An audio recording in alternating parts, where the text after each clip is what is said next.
பாலாறுடைய அந்த ஆற்றங்கரை தான் இருக்குது அந்த ஹிடன் ஐலண்ட் டெம்பிள். இதுதாங்க அந்த கோயில். அதனுடைய முட்டியுடைய அச்சு அப்படின்னு சொல்கிறாங்க, வரலாறு சொல்லுது. இதுதாங்க அந்த மூல பிரகாரம். கனகாம்பிகை அம்மனுடைய தரிசனம் கண்டிப்பாக என்ன ஒரு அழகாக இருக்குல்ல. சென்னையில் இருக்கிறவங்க கட்டாயம் வந்து விசிட் பண்ணக்கூடிய இடம் கைலாசநாதர் கோயில், கனகாம்பிகை அம்மன் கோயில்.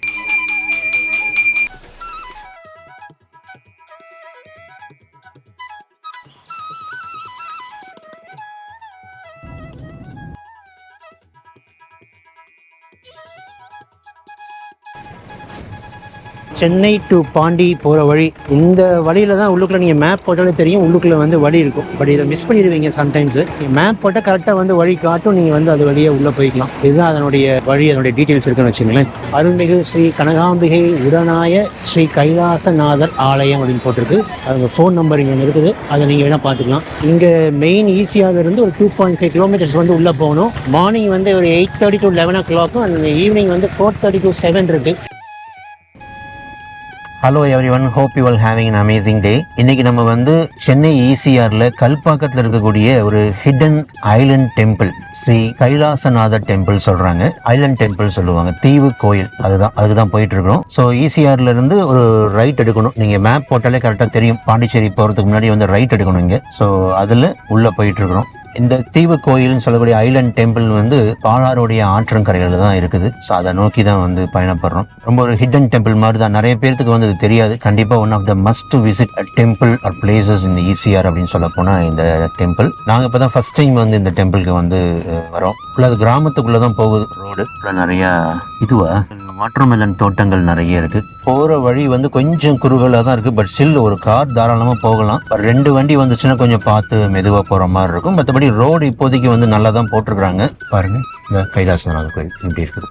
கைலாசநாதர் கோயில் செல்லும் வழி ரோடு போக போக ரொம்ப குறுகலாக இருக்குங்க. கைலாசநாதர் சிவன் கோயில், தாமோதர பெருமாள் கோயில் செல்லும் வழி. ஸோ மேப் போட்டால் அழகாக ஆட்டோமேட்டிக்காக வந்துடலாம். ப்ளஸ் வந்து அங்கங்கேயே வந்து வழி வந்து போட்டிருக்கிறாங்க. சென்னையில் இப்படி ஒரு ரோடு அழகாக கிராமத்துக்குள்ளே நம்ம ஊருக்குள்ளே போகிற மாதிரி ஒரு ஃபீலிங் இருக்குது. தார் ரோடு தாண்டி இப்போ சிமெண்ட் ரோடு வந்துருக்குது. இது ஒரு கோயிலுங்க, வரும்போது பார்ப்போம். ரொம்ப ஃபுல்லாக ஒரு பசுமையாக தோட்டங்கள்ங்க. காரில் வந்து உள்ளே வர முடியல, இல்லை மழை காலத்தில் வந்து ரொம்ப சேர சகதியாக இருந்தால் கூட ஒரு 500 மீட்டர்ஸ்க்கு நிறைய வந்து காரை நிப்பாட்டிட்டு கூட நம்ம வந்து நடந்து கூட வரலாம். கொஞ்சம் க்ளோஸராக தான் இருக்குது கொஞ்சம்.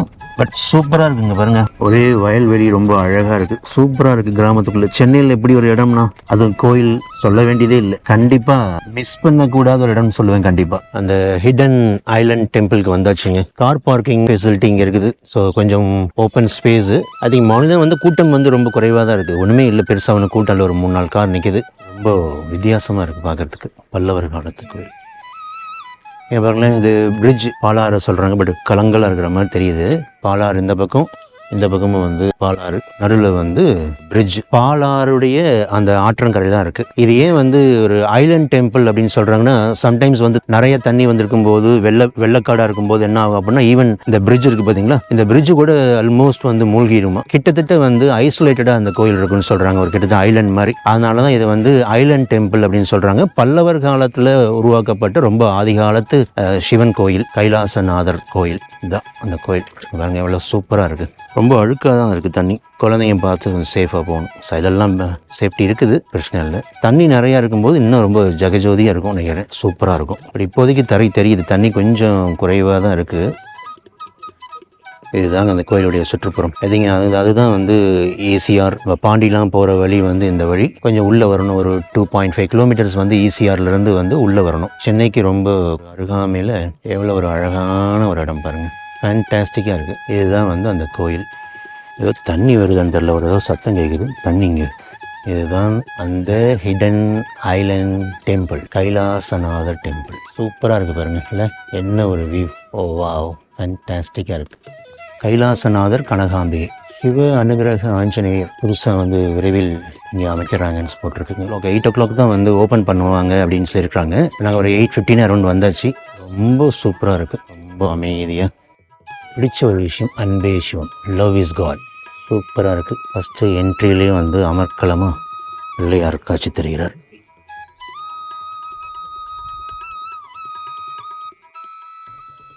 காலத்தில் தான் வேண்டுதல் போல் வேண்டுதல் பண்ணி வேண்டி கட்டி விடுவாங்க. பார்த்தீங்கன்னா அந்த மாதிரி நிறையா கட்டி விட்டுருக்காங்க. இது வந்து ஒரு பல்லவர் காலத்தில் உருவாக்கப்பட்ட கோயில் அப்படின்றாங்க. இதுதான் மூலப்பிரகாரம்ங்க. ஒரு 5 minutes வெயிட் பண்ண சொல்லியிருக்காங்க. அலங்காரம் பண்ணிட்டு இருக்காங்க சுவாமிக்கு. ஏதோ ஒரு கல்வெட்டு போட்டிருக்கிறாங்க. ஏதோ அர்த்தம் நிறைய ஏதோ ஒரு யூடியூப் சேனலில் பார்த்தேன். இது எப்போ உருவாக்கப்பட்டது அந்த மாதிரியான விஷயங்கள் கல்வெட்டு. அந்த காலத்து கோயில் பல நூற்றாண்டு காலமாக இருக்கக்கூடிய கோயில் இது. நவகிரகங்கள், இந்த நவகிரகத்தை சுற்றி வர வேண்டியதான் அடுத்தது. இதுதாங்க அந்த கோயில் ஓவர்வியூ.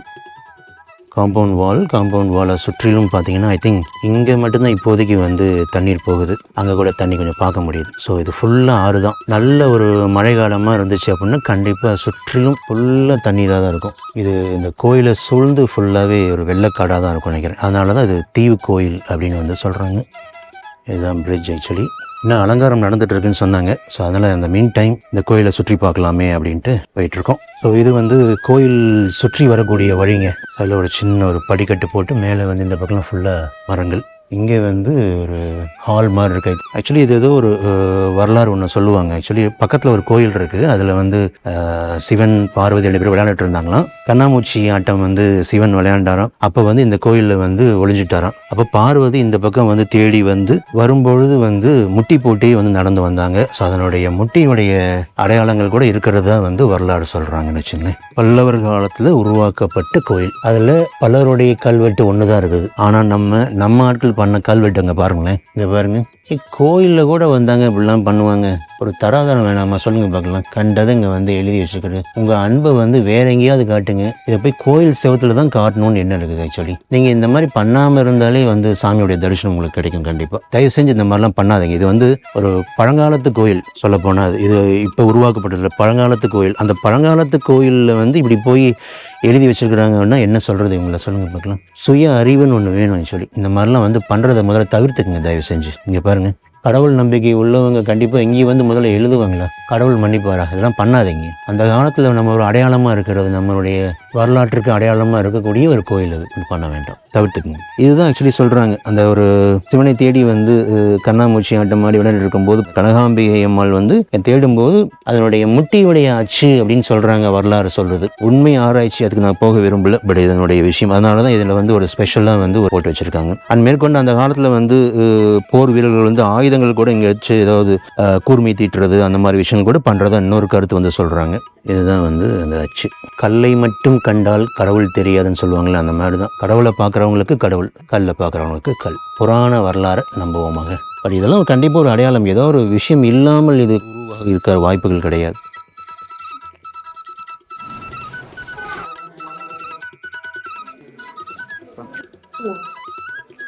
நன்றி நன்றி.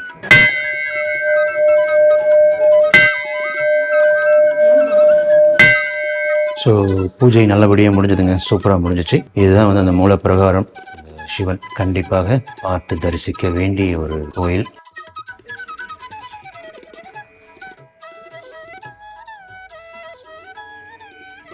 இதுதாங்க அந்த மூலப்பிரகாரம். கண்டிப்பாக எல்லாரும் கட்டாயம் பார்க்க வேண்டிய இடம். அதனால தான் கண்டிப்பாக இதை பெர்மிஷன் கொடுத்துருக்காங்க பார்க்குறதுக்கு. கண்டிப்பாக வந்து விசிட் பண்ணுங்க.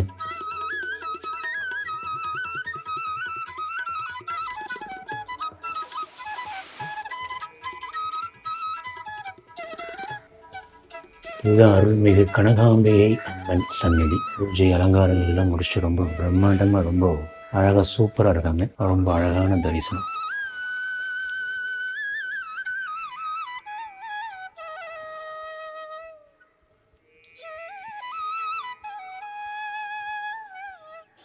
கனகாம்பிகை அம்மனுடைய தரிசனம் கண்டிப்பாக நேரில் வர முடியாதவங்க இந்த காணொளி மூலிமா பார்த்து கண்டிப்பாக தரிசனம் பண்ணிக்கலாம். இங்கே வந்து இருக்கிறது இதனுடைய கோயில் மண்டபம். இதில் வந்து மேபி ஏதாவது விசேஷங்கள், ஏதாவது ஒரு சிறப்பு பூஜைகள் நடக்கும்போது மக்கள் இருக்கிறதுக்கு, மேபி இங்கே வந்து அன்னதானம் இல்லை வந்து ஏதாவது விழாக்கள் நடக்கும்போது கண்டிப்பாக இதை யூஸ் பண்ணிப்பாங்கன்னு நினைக்கிறேன். இங்கே இருந்தே கூட ஒரு அவுட்டர் வியூ நம்ம பார்க்கலாம். பாருங்கள் எவ்வளோ சூப்பராக இருக்குது பாருங்கள். உள்ளுக்குள்ள வீதி ஊர்வலமுக்காக எடுத்துகிட்டு போகிற சிலை நினைக்கிறேன். ரொம்ப ரொம்ப சூப்பராக இருக்குங்க. நீங்கள் சென்னையில் எப்படி ஒரு இடம் பார்க்க முடியுமா அப்படிங்கிறது ரொம்ப ரொம்ப டவுட்ஃபுல்லாக இருக்குது. கட்டாயம் must visit temple in ECR. அதில் வரலாறு சொல்ல முடியுங்களா? ஆக்சுவலாக வந்து சாமி வந்து இந்த இடத்த தியானம் பண்ணுறதுக்காக இந்த இடத்த தேர்ந்தெடுத்ததாக சொல்லுவாங்க. அந்த மாதிரி தேர்ந்தெடுத்து தியானம் பண்ணிட்டு போது ரொம்ப வெயில் அடிச்சதாகவும் அதை பார்த்துட்டு ஒரு பசு மேய்ச்சிட்டு இருக்க பசு பார்த்துட்டு என்னடா சுவாமி வெயிலே இருக்காருன்னு சொல்லிட்டு தன்னோட பாலை மழையாக பொழிஞ்சதாகவும் அப்போ ஒரு நாகம் அவங்க 2 பேருக்கும் ஒரு சேர்த்து கொடை பிடிச்சதாகவும் ஒரு ஐதீகமாக சொல்லுவாங்க. அந்த கோலம் தான் இது. அந்த பால் மழையாக பொழிஞ்ச பால் வெள்ளமாக இருக்கிறது உணர்ந்தனால தான் இந்த இடத்துக்கு பாலார்னு பேர் வந்ததாக சொல்கிறாங்க. அந்த புள்ளியார் மட்டுமே 1500 வருஷம் பழமையான புள்ளியார்ன்றது வரலாறு படி சொல்கிறது. அதுக்கான கல்வெட்டு தான் வெளியில் இருக்குது. பரமேஸ்வர பல்லவனுடைய பேரன் 39 காலத்தில் தேவசேன என்ற ஒரு அம்மையார் வந்து தன்னோட நிலத்தை அந்த பிள்ளையார் பூஜைக்காக எழுதி கொடுத்ததா அந்த கல்வெட்டு சொல்லுது. அதை வச்சு தான் 1500 வருஷம் பழமைன்னு சொல்லிட்டு அதுக்கு முன்னாடிலேருந்தே பரமேஸ்வரன் இருக்கா. சுவாமியோட வருஷம் நமக்கு தெரியல சரியா. சுவாமி மட்டும் இருக்கக்கூடாதுன்னு பிற்காலத்தில் அம்பாள் பிரதிஷ்டை பண்ணியிருக்காங்க. அம்பா அதே மாதிரி கோவிலை சுற்றி வளம் வரும்போது பார்த்தோம்னா அந்த இடத்துல ஒரு முட்டி போட்ட மாதிரி ஒரு தலைவன் அது அம்பாள் வந்து முட்டி போட்டு சுவாமி வழிபட்டதாக சொல்கிறாங்க. சுவாமி ரொம்ப சாமர்த்தியமானவர். பேர் கைலாசநாதர். கைலாசநாதர்னா ரியல் கைலாசனா இதை தான் சொல்லலாம். நன்றி நன்றி. இது ஆக்சுவலி டைமிங் என்னங்க? நார்மல் டேஸில் 8:30 to 10:30 sir morning. Okay. Evening 4 to 6:30. Saturday Sunday இந்த மாதிரி விசேஷ நாட்கள் பார்த்தீங்கன்னா 12 o'clock வரும். 8:30 to 12. ஓகே. Evening 4 to 6:30. அதுக்கப்புறம் டிவோட்டிஸ் வரது பொறுத்து. ஸோ ஒரு வழியாக தரிசனம் சூப்பராக முடிஞ்சிச்சுங்க. ஒரு அர்ச்சகர் மூலிமா அதனுடைய வரலாறும் நம்ம வந்து கேட்டாச்சு. சூப்பராக ரொம்ப ரொம்ப சூப்பரான ஒரு தரிசனம். 1200 ஆண்டு காலம் முன்னாடி உள்ள ஒரு கோயில் அப்படின்னு சொல்கிறாங்க. சுற்றிலும் இந்த கோயில் ஃபுல்லாக வந்து ஆற்று வெள்ளம் சுற்றி சூழ்ந்திருக்கும் போது பார்க்குறதுக்கு தீவு கோயில் தான் கண்டிப்பாக. அது தீவு கோயில்னா சும்மா ஒரு நேம் சேக்குக்காக சொல்கிறது இல்லை, ரியல் தீவு கோயில்னு வச்சுங்களேன் அந்த மாதிரி. பட் என்ன இப்போ வெயில் காலம், மழை காலத்தில் வரும்போது அந்த ரியல் எக்ஸ்பீரியன்ஸ் கிடைக்கும். கண்டிப்பாக இன்னொரு நாள் வந்து போகணும். ஸோ இது வந்து மண்டபம். நாங்கள் உள்ளதில் தான் உட்காந்துருந்தோம். இப்போ கொஞ்சம் இந்த இதை ஷட்டர் ஓப்பன் பண்ணிட்டாங்க போல தெரியுது. அபிஷேக பொருள்கள்லாம் வந்து இங்கே இருக்குது. இப்போ தான் ஓப்பன் பண்ணி. எத்தனை மணிக்குமா ஓப்பன் பண்ணுவீங்க? கொஞ்சம் இன்னைக்கு லேட் ஆயிடுச்சு. 8 மணிக்கெலாம் வந்து. ஓ சரி சரி. கோவிலில் வந்து அபிஷேகம் பண்ணுறதுக்கான எல்லா பொருளும் இருக்குது.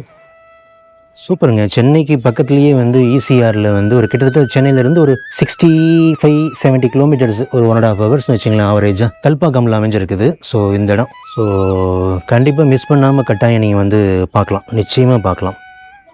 என்ன ஒரு அழகாக இருக்குல்ல. இங்கே பாருங்களேன், ஆற்று தண்ணி போயிட்டு இருக்குது பாருங்கள், பியூட்டிஃபுல்லாக இருக்குது பாருங்கள், ரொம்ப பசுமையாக. மழை காலம் கண்டிப்பாக சூப்பருங்க. இன்னொரு தடவை கண்டிப்பாக விசிட் பண்ணணும். ரொம்ப அமைதியான சூழ்நிலை, நமக்கு மனசுக்கும் இதமாக இருக்குது. ரொம்ப ரொம்ப நல்லாயிருக்கு. 1200 ஆண்டு பழமையான ஒரு கோயில்.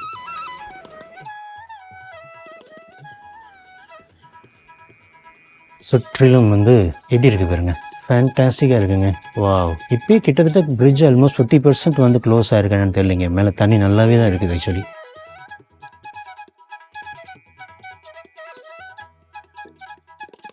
ஆக்சுவலாக அந்த தெப்பக்குளம் சொல்லுவாங்க, அந்த மாதிரி இது இயற்கையாகவே வந்து இந்த கோயிலை சுற்றிலும் தெப்பக்குளம் மாதிரி வந்து இது ஆறு ஃபுல்லாக சுற்றிலும் அமைந்திருக்கு. எப்படி இருக்குது பாருங்கள் ஆறு. குளிக்கிறதுக்கான அனுமதிலாம் கிடையாதுங்க. ஸோ அதுக்கு பிளான் பண்ணிட்டு வந்துடாதீங்க. டோட்டலாக அந்த பிரிட்ஜ் ஃபுல்லாக வந்து 2 பக்கமும் வந்து க்ளோஸ் பண்ணி தான் வச்சுருக்காங்க. ஸோ உங்களுக்கு வந்து கீழே குளிக்கலாம் முடியாது. பட் ரிஸ்க்கும் கூட சம்டைம்ஸ். தண்ணி இப்போ குறைவாக இருக்கிறது ஓகே, பட் ஃப்யூச்சரில் வந்து ரொம்ப தண்ணி நிறையா வரும்போது வந்து கட்டாயம் கஷ்டம். அதனால் வந்து அந்த ரிஸ்க்லாம் எதுவும் பண்ணாதீங்க. ஆறு அப்படியே வந்து இந்த பக்கத்தில் கோயில், இங்கே வந்து பிரிட்ஜு. நம்ம வந்து உள்ளே வரக்கூடிய வழி வந்து இந்த வழி தான் வந்து உள்ளே வரக்கூடிய வழி. ஸோ வந்து ஒரு வழியாக இந்த கோயிலுடைய டூர் முடிஞ்சதுங்க. கண்டிப்பாக சென்னையில் இருக்கிறவங்க கட்டாயம் வந்து விசிட் பண்ணக்கூடிய இடம். சென்னை ஈசிஆரில் வந்து பாண்டிச்சேரி போகிற வழியிலேயே நீங்கள் மேப் போட்டிங்கன்னா வந்து ஒரு ரைட் டர்ன் காட்டும் மேப்லேயே. அது கொஞ்சம் உள்ள ஸ்லைட்லி ஒரு ஆஃப் ரோட் மாதிரி இருக்கும் தான், பட் ஸ்டில் ஓகே தான். கார் நம்ம காரே வந்து மேனேஜ் பண்ணி வந்தாச்சு ஆக்சுவலி. அது கொஞ்சம் ஸ்லைட்லி ஒரு 200-300 மீட்டர் வந்து கொஞ்சம் கஷ்டமாக இருக்கும். மற்றபடி ஓகே தாங்க, சூப்பராக இருக்குது. இது ஒர்த் விசிட்.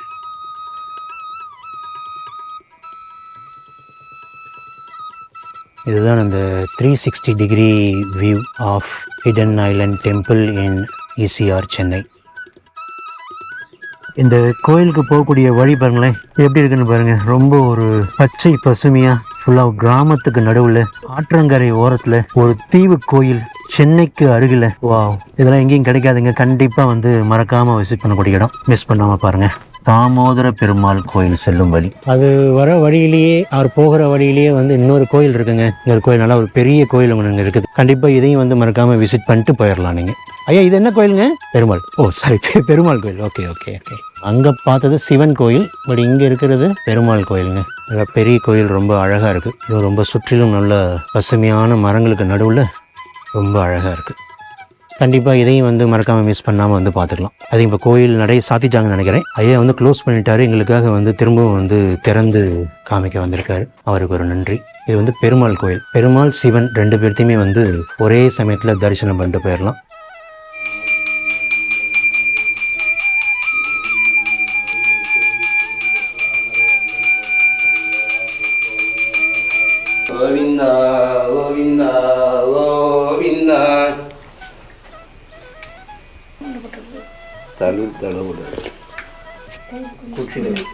குடி.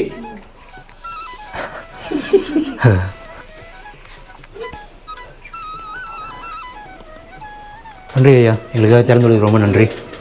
அது நான் தரல, அவர் தரல வச்சாரு. நன்றி நன்றி. எத்தனை மணிக்கு ஓப்பன் ஆகி எத்தனை மணிக்கு க்ளோஸ் ஆகும்? காலைல ஒரு 5:30 மணிக்கு திறந்தோம்னா மணி ஒரு 10:30 11 ஓ, 5:30 மணிலேருந்து ஆரம்பிக்குதுங்களா? ஓகே. ஈவினிங்கு சாயந்தரம் ஒரு 5:30 6 திறப்போம். நைட்டு 7 வருது. இந்த இருக்குல்ல சக்கரம். ஆமாம். எல்லா பெருமாளுக்கும் இப்படி தான் இருக்கும். ஓகே. இவருக்கு சுற்றி வர மாதிரி இருக்கும். பிரயோக சக்கரம். Okay okay okay. இந்த பகுதியில் எங்கேயுமே இது மாதிரி இருக்காது. பிரயோக சக்கரம்னா சண்டைக்கு போருக்கு தயாராக இருக்கிறோம்னா. ஓஹோ ஓஹோ. Okay okay. உக்கிரமாக இருக்கக்கூடிய விஷயந்தான் அது. ஓகேயா, நன்றி நன்றி, தேங்க்யூ. இதுதாங்க அந்த வழியில் இருக்கக்கூடிய பெருமாள் கோயில். ரொம்ப அழகாக சூப்பராக இருந்துச்சு. ஐயா க்ளோஸ் பண்ணிட்டாரு, பட் நாங்கள் எங்களுக்காக வந்து அவரே வந்து தரிசனம் பண்ணுங்கன்னு சொல்லி அழகாக பண்ணி காமிச்சார், பூஜையும் பண்ணி கொடுத்தாரு. ரொம்ப ரொம்ப நன்றி அவருக்கும், இறைவனுக்கும், இயற்கைக்கும் நன்றி. ரொம்ப அழகாக இருக்குது அந்த கோயில். இங்கே பாருங்கள், ரொம்ப சூப்பராக இருக்குது பார்க்குறதுக்கு. கண்டிப்பாக இதை மிஸ் பண்ணாதீங்க. பிளான் பண்ணிட்டு 2 கோயிலுமே வந்து சேர்ந்தாப்புலேயே நீங்கள் பிளான் பண்ணிட்டு கூட நீங்கள் வந்து வந்துடலாம்.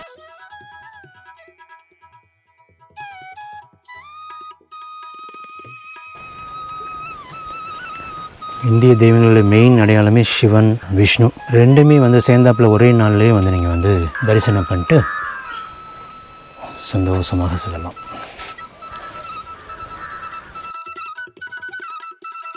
எவ்வளோ அழகாக வச்சுருக்காங்க பாருங்கள். அதுக்கப்புறம் வந்து மெயின் இதுதாங்க வந்து அந்த பெருமாள் கோயில். வர வழியிலேயே தான் வந்து இந்த பெருமாள் கோயில் இருக்குது. இதை கிராஸ் பண்ணி தான் நீங்கள் வந்து இந்த பக்கம் கைலாசநாதர் கோயில், அந்த தீவு கோயிலுக்கு நம்ம வந்து போக வேண்டியது இருக்கும். கைலாசநாதர் கோயில், கனகாம்பிகை அம்மன் கோயில் கண்டிப்பாக மறக்காமல் விசிட் பண்ணி பாருங்கள். ஸோ மறக்காமல் பண்ண வேண்டியது like, share and subscribe, comment பண்ணுங்கள். பார்த்த அனைத்து நல்ல உள்ளங்களுக்கும் ஒரு பெரிய ராயல் சல்யூட். Thank you thank you. நன்றி. இறைவனுக்கும் இயற்கைக்கும் மிக்க நன்றி.